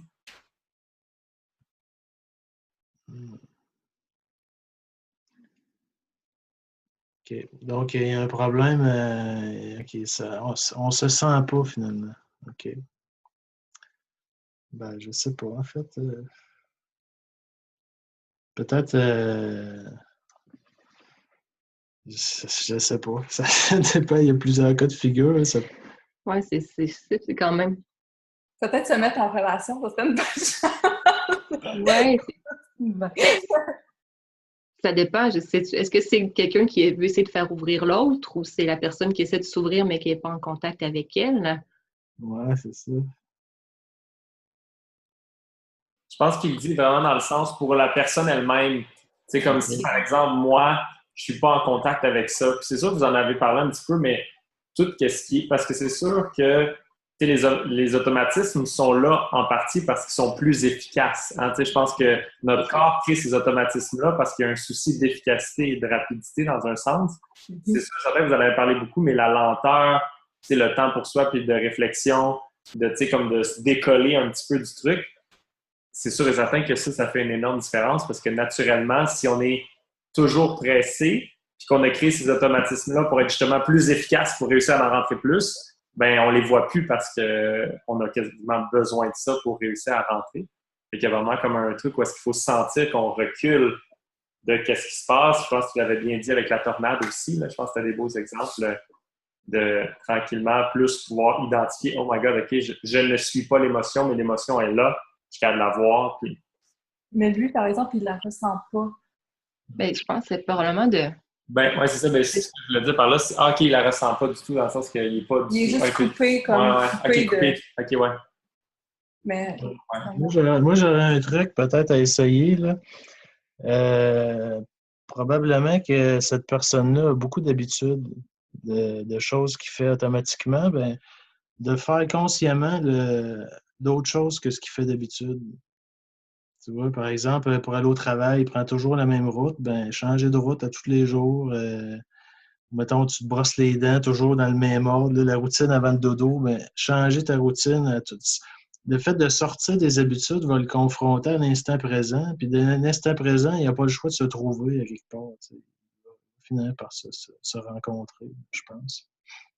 C'est ça qui me viendrait là, comme...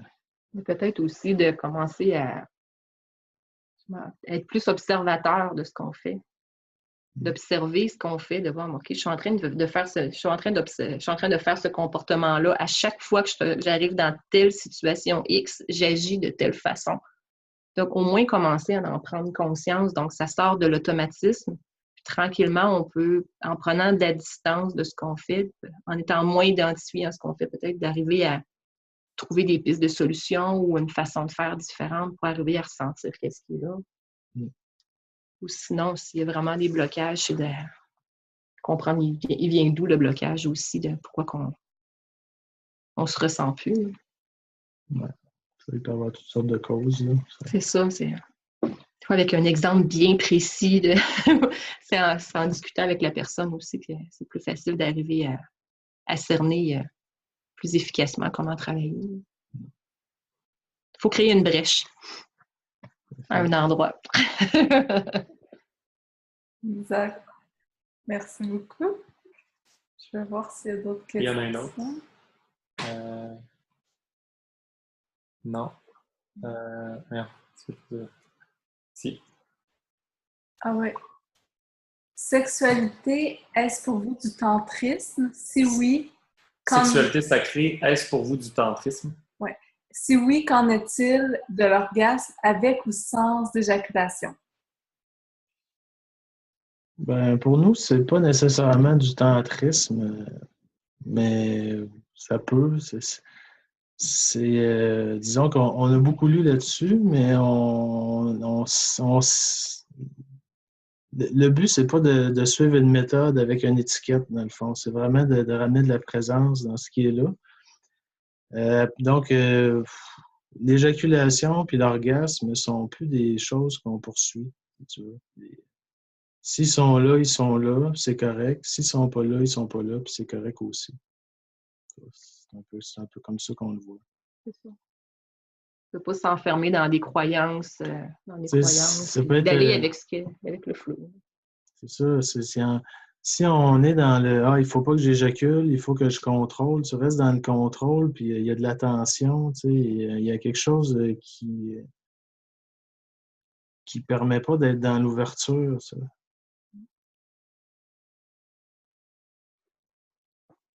Enfin, c'est comme ça qu'on le voit. Là. C'est ça. Ouais.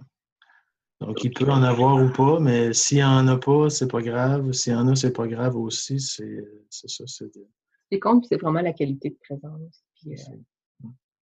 Puis on atteint, même même s'il n'y a pas d'orgasme ou d'éjaculation, tout ça, on atteint des états de communion, tu vois, qui sont vraiment... on se sent tellement bien que l'envie même d'avoir un orgasme, comme un genre d'un peu une récompense, si on veut, ou ça c'est bon, fait que j'en veux, mais ça comme même ça disparaît au bout d'un certain temps parce que les états que tu contactes en faisant ça sont tellement nourrissants, puis tu es tellement en paix que ça devient plus quelque chose que tu as envie de poursuivre, tu vois. Ça arrive, c'est bon, c'est bon l'orgasme, mais je cours pas après, tu vois, on court pas après. C'est un peu notre approche là-dessus. Mais au lieu d'arriver à un pic orgasmique, c'est vraiment on tombe dans un état qui est plus orgasmique, justement, on est bien, la détente est là, l'énergie circule, c'est nourrissant, puis on flotte. On sort vraiment c'est comme si le temps disparaît. Là. C'est un peu ça que je raconte quand j'écris. Là. Puis un des bons côtés aussi à cet état-là qu'on s'est rendu compte, c'est que l'état continue, même des fois une journée ou deux après, ça continue dans le temps aussi. Pour moi, c'est vraiment la sexualité me permet d'aller boire à la fontaine, si tu veux, d'aller me ressourcer. Puis pour elle, c'est un peu la même chose aussi, dans le sens que parce que je suis là en elle, ça lui permet de contacter ça, puis pour elle aussi de le sentir. Puis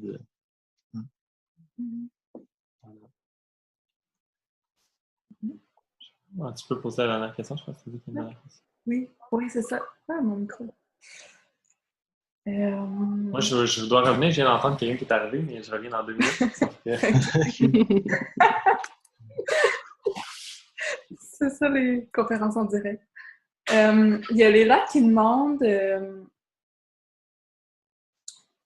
Tout d'abord, il parle beaucoup de fonctions d'accueil de l'homme pilier qui peut aider la femme à faire passer ses énergies lors des vagues émotionnelles. Et je me demandais si les rôles ne peuvent pas aussi des fois être inversés et la femme être dans la position d'accueil quand c'est l'homme qui se fait submerger par ses émotions ou par ses coups de déprime. Tout à fait, oui. Mm-hmm. C'est pas... Moi, je raconte parce que je raconte mon histoire de gars, si tu veux, mais si elle racontait la même chose, ça pourrait être ça aussi, tu vois. Lui aussi, on a eu des vagues émotionnelles, du trop-plein qu'il y a eu à sortir, qui a eu besoin d'être accueilli. Puis, tout à fait. Super. Il n'y a plus de questions, c'est tout pour les questions. Mais il y avait des personnes qui avaient demandé des suggestions de lecture, je crois. Oui, attends, il y avait... Ou sinon, soit on peut les envoyer par écrit dans la conférence ou... Oui, c'est vrai, c'était celle-là, je n'avais pas lu celle-là. Auriez-vous des lectures à suggérer? C'est moi? Ben oui. Je suggérais le premier livre qu'on a lu tous les deux, qui a vraiment été la prise de conscience ou, comment tu disais, pas un effet de choc ou... Ouais, c'est un électrochoc. Un électrochoc, c'est ça. Le premier livre qu'on a lu tous les deux, qui nous a enfin mis d'accord sur quelque chose, ça a été le livre de Barry Long, Faire l'amour de manière divine. C'était vraiment ça. Avec ce livre-là, ça a vraiment mis des mots sur ce que je ressentais pour la première fois. Donc, Jean-Philippe était d'accord aussi là-dessus. Donc, ça nous a permis vraiment de nous lancer vers quelque chose. Celui-là ici. Il est tout petit, là, donc, mais c'est vraiment c'est de la dynamite. Donc, c'est bien pour arriver à briser des croyances, remettre en question des croyances. Donc, c'est ça.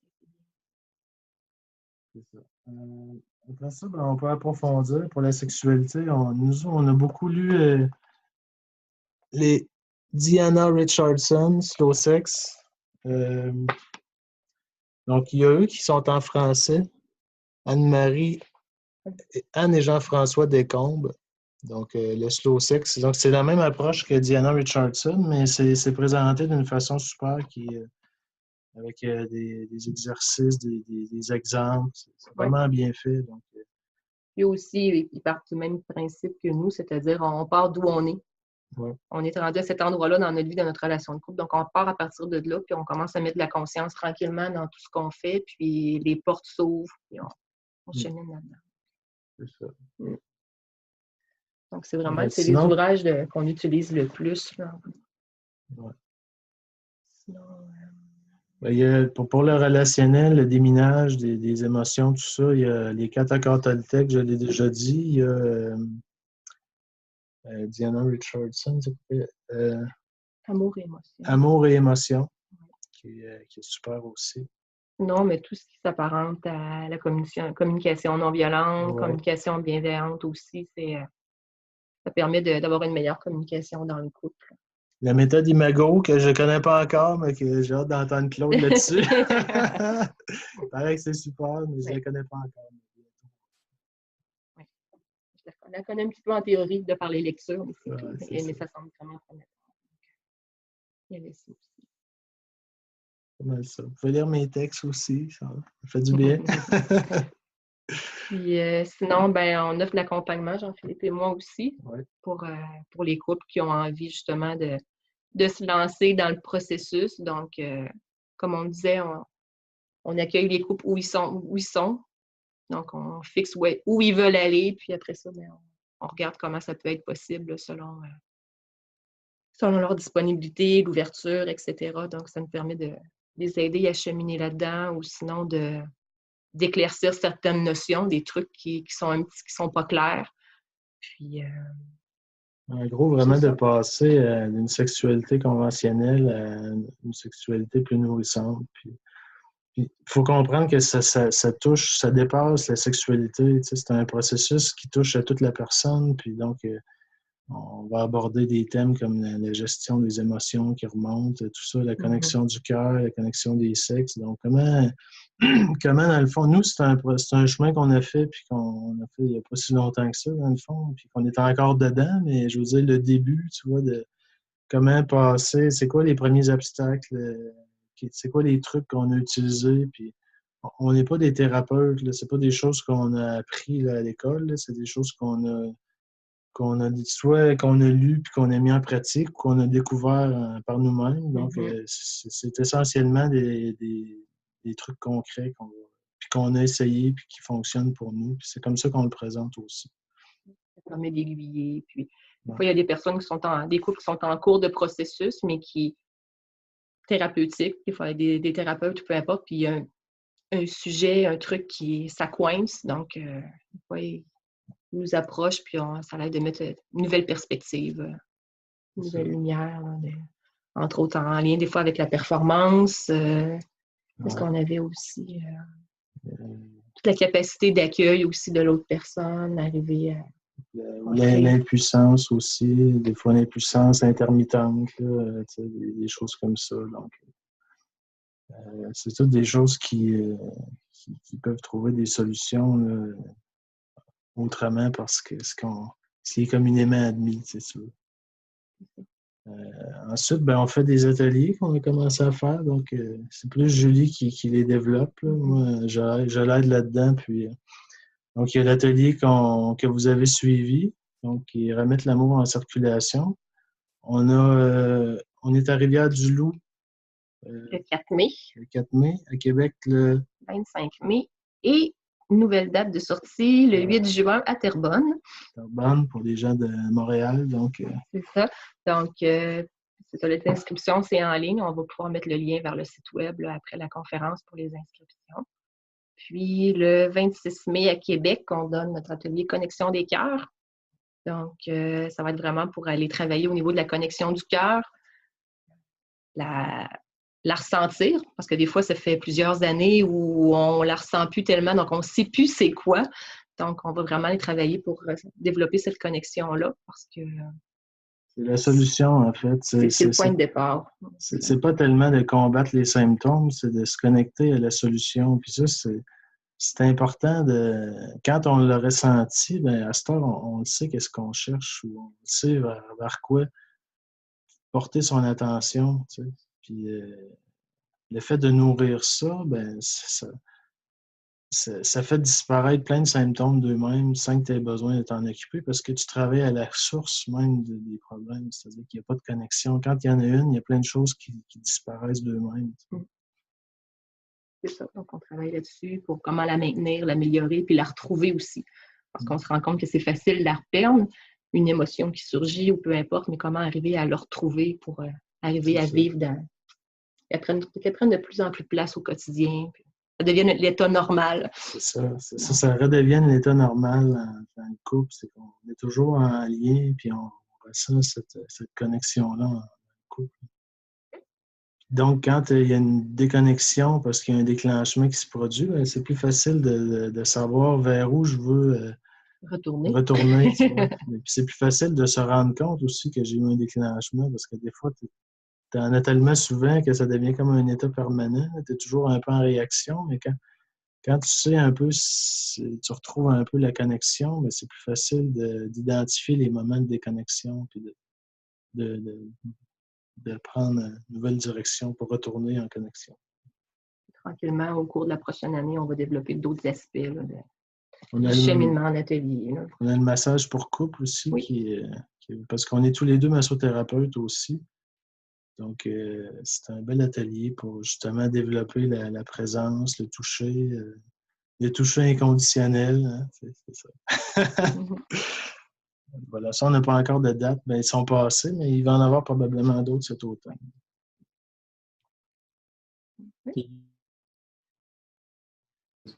Juste savoir, par rapport aux ateliers que vous dites, est-ce qu'il y en a en France? Il y avait quelqu'un qui avait demandé s'il y en avait en France aussi ou si vous êtes juste au Québec pour l'instant.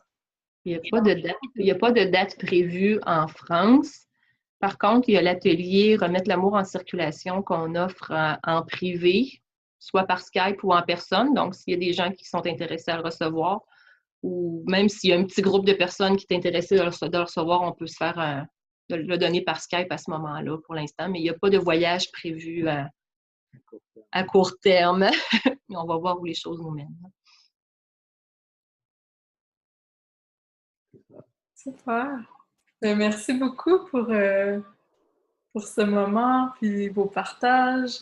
C'était vraiment très enrichissant, puis en tout cas, moi, j'ai vraiment aimé.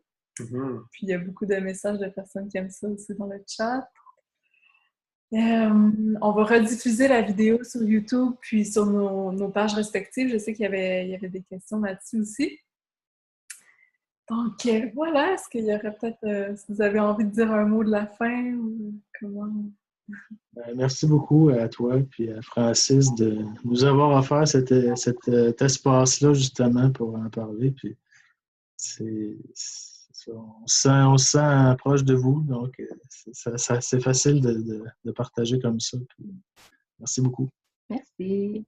Merci à vous, et merci à tous d'avoir été présents. Merci beaucoup. Bye! Bye! Bye!